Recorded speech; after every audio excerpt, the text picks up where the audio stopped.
When we speak to young entrepreneurs, they often say that business education is paramount, is most important during the startup days when they are a one-man army.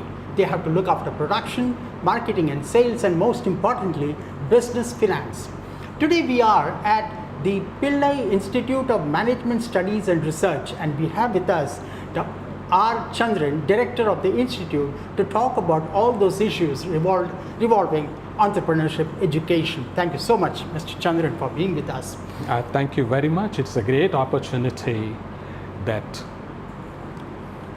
the channels like yours are contributing quite a lot for the development of our youth and also further development of our country too. I have to thank SME News Review for having given an opportunity to express our feelings and also the futuristic view of how the education should be to bring out so many entrepreneurs. It is the most important thing today, you know. First of all, Mr. Chandran, before we get into the intricacies of entrepreneurship and education, talk to us about your experience in this particular field. Before this interview, you are talking so much about your wide experience and how we both are old friends actually.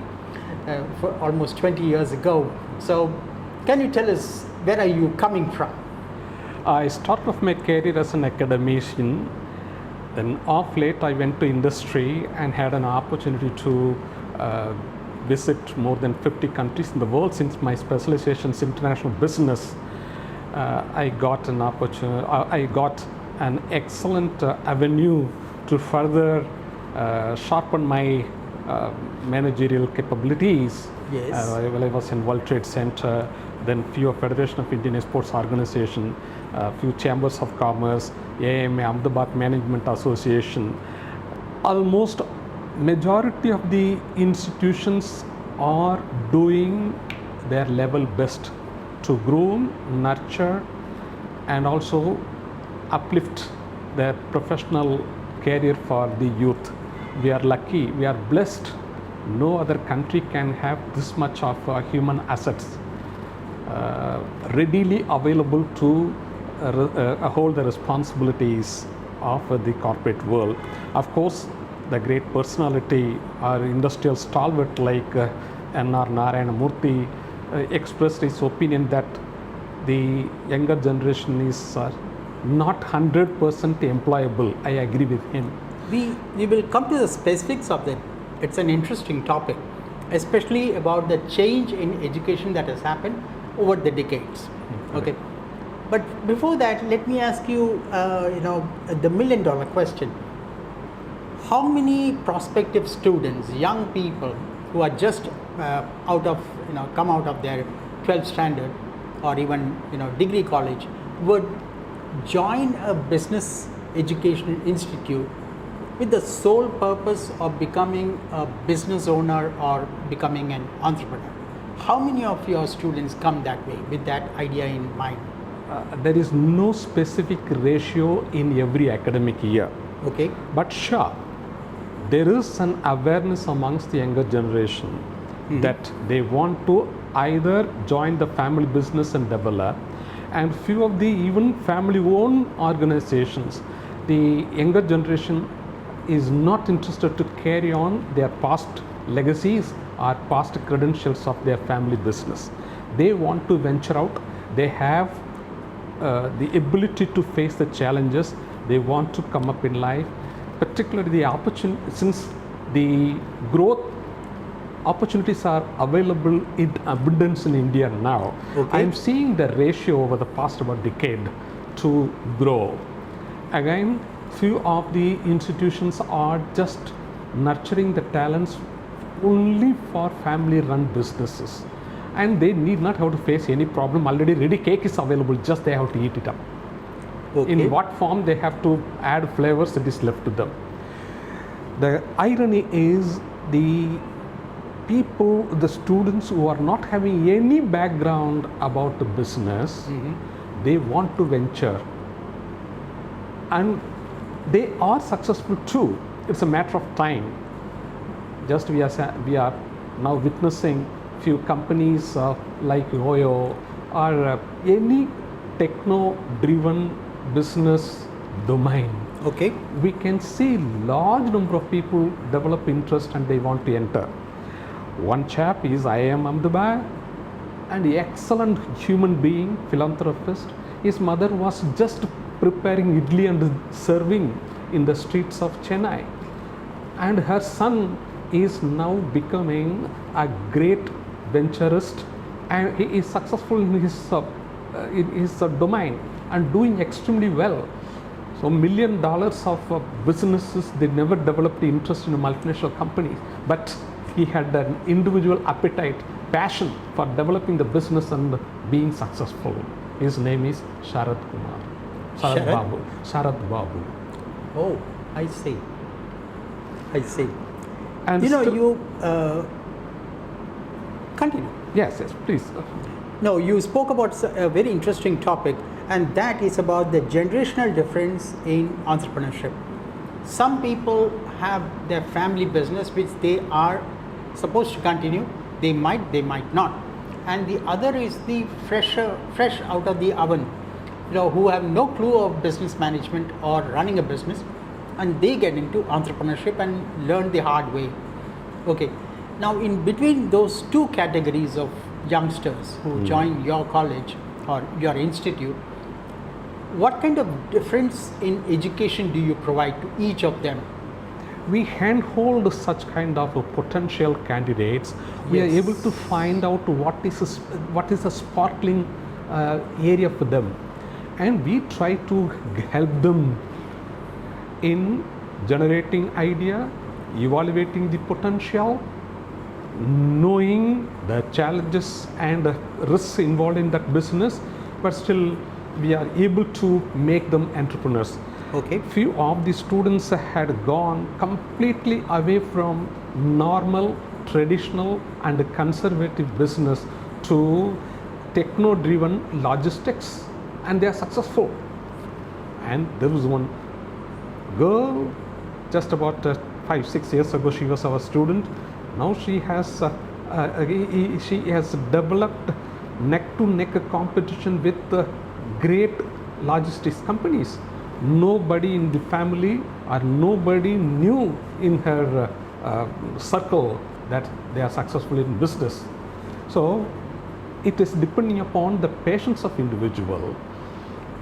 At the same time, family-run business, the excellent growth potential is existing, but such kind of people are coming out of their family business. They want to start something on their own. They don't want to be in the shadow of under the shadow that of is the a very family. common trait among the second generation entrepreneurs. Yes. And according to you, in your experience, what do the youngsters choose? Is it more of techno-driven businesses, or is it something else that they look for in their own enterprises? They want to look for new avenues or growth areas. They're able to visualize which is going to be the future for them. Oh yes. It is an Which the older generation may not be aware of at yes. all. Right? Just one student, just last week he came to me and he has developed a recipe and he is able to negotiate with Haldirams, and being a student, that recipe was accepted, it was proved successful, and the company identified that person as an idea generator, and they paid huge money to him. Even about 10 years, if you earn also one flat, it's very difficult to get. That boy could manage to get now. Oh. So it That's is the depending upon brilliance. it is yes, of course, it is the ability and the capability of an individual matters a lot than their family inputs. Of course, business acumen many people are getting from their genes, their parents. True. But they are thinking of new avenues. They want to develop a completely different domain to grow faster. Okay. But their ambition, we can use the word called their greed, and they want to face such kind of mega challenges in their business. Okay. Okay, sir. Now let me ask you, another very important question for educational institutions. What is the difference in education for people who want to be working for a company which is at the absolute majority, you like it or not, they are the majority, and the education for entrepreneurs? How different are the streams, and how different are your approach to such? It is a different ball game. Just making the students to get enslaved in the corporate world is completely different. We are talking about certain skills like soft skills or some domain knowledge that is restricted. But for developing entrepreneurs or startups, we have to make them completely a different group. That is, right from the beginning, try to face the challenges. Challenges and risks are very important. Opportunities are glamorous and it is visible. Okay. But the hidden hardships and challenges we have to sharpen right from the beginning. Okay. For making the students to understand the company knowledge, corporate knowledge, and making them to attend interviews, GDs, and selection process of the companies, it is comparatively easier. But triggering the idea generation and the future strategies to make the venture successful, whether small or big, that is a great challenge for even the faculty members, because the faculty members are expected to know about business, number one. Number two, they have to just do proper homework before we nurture entrepreneurial breed here. Okay. So for this, the teachers are also to be a part of an entrepreneurship venture. So now making students to be professional is right from, for decades we are doing that. That's one part. Making the students to create idea or generate idea, convert into business prospects, making the business plan, go and make getting the funds available, whether private equity or through banks or somewhere, it's a great challenging task.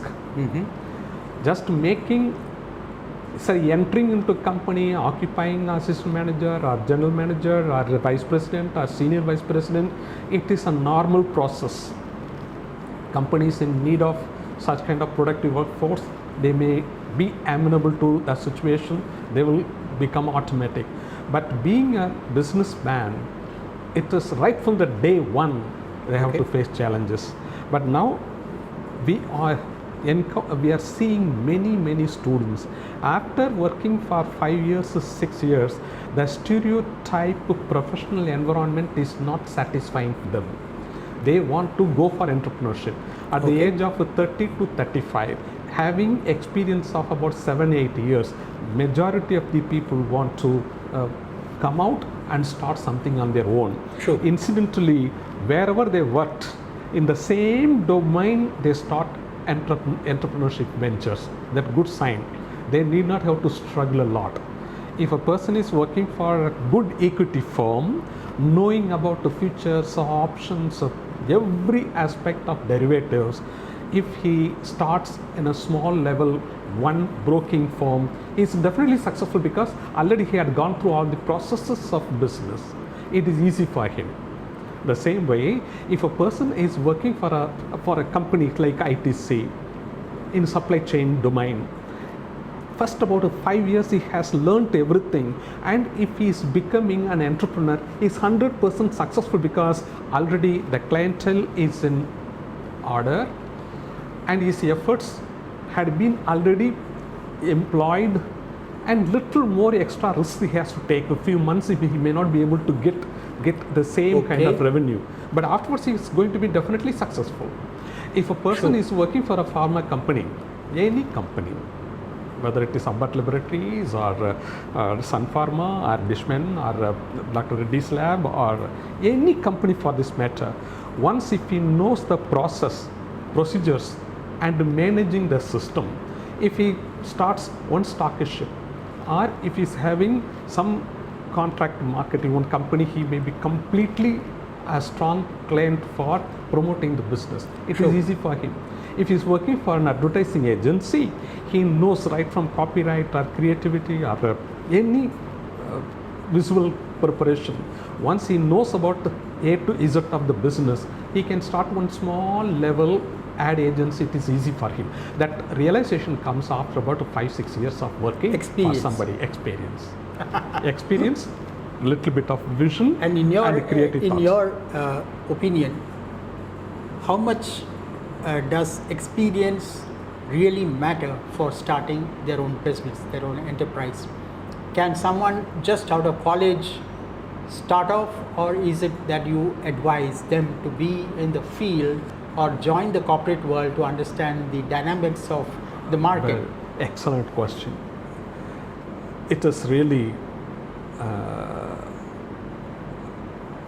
a thought-provoking response we are getting from some students.